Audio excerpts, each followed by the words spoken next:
The same thing. I'm going to send it to these guys, all done. Like every note is completely taken care of. And less confusion. Sorry, and less confusion properly is labeled. Do not give any options out. If you have a confident guy, engineer, whatever, and you guys are confident, we love this, don't give the guy any options. Say, here you go, have at it. And if he can't, you know, if something's weird about it, like the delay is the $10 delay and it ain't working out. It's in the wrong, it's not in the right, say it's an eighth note delay and it's not proper or whatever.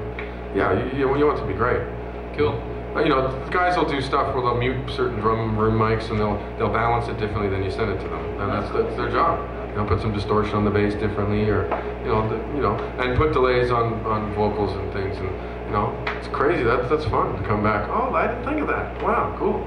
Cool. But I think of everything, and you make a whole new session with just the stuff you want. Okay. You know, completely solid files with, you know, there's no fades. They don't want fades. They don't want everything. Everything's printed, consolidated.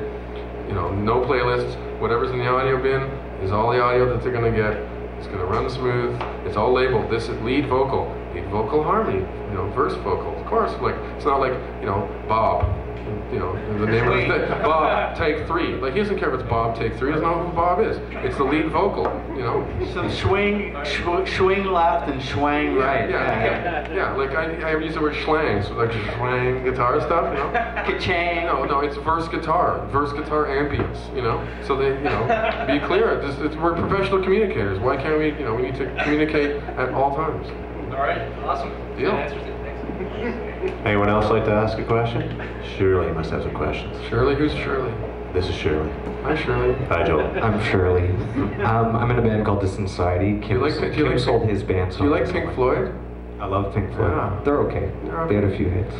Anyways, I was just wondering, in your experience, what's the best way to make a name for yourself as a producer? Like, some people get, you know, hired as an intern and work as an assistant engineer, and it takes years and all this stuff. And then I read your story a few years ago that you went out on your own and you found bands that you believed in and you went up with them. And is that, in your experience, a good way of doing it?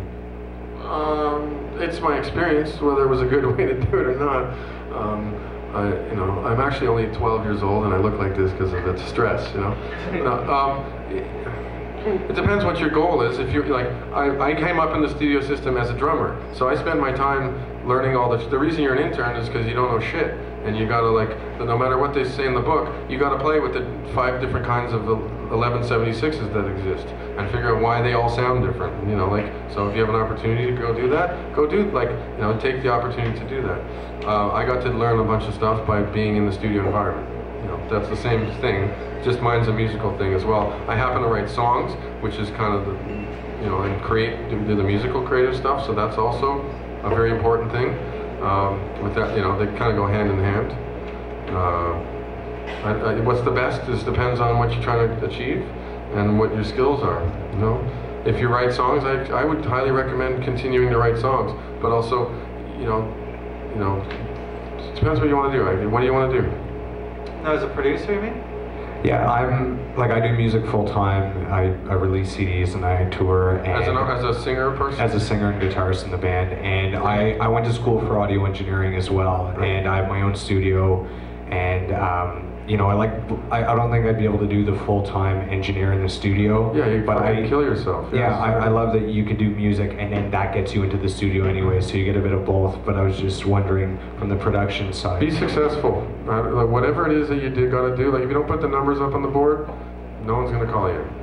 Well, but to sell yourself as a producer. Yeah, go produce something. Well, make really good recordings as a producer with your name on it, produced by.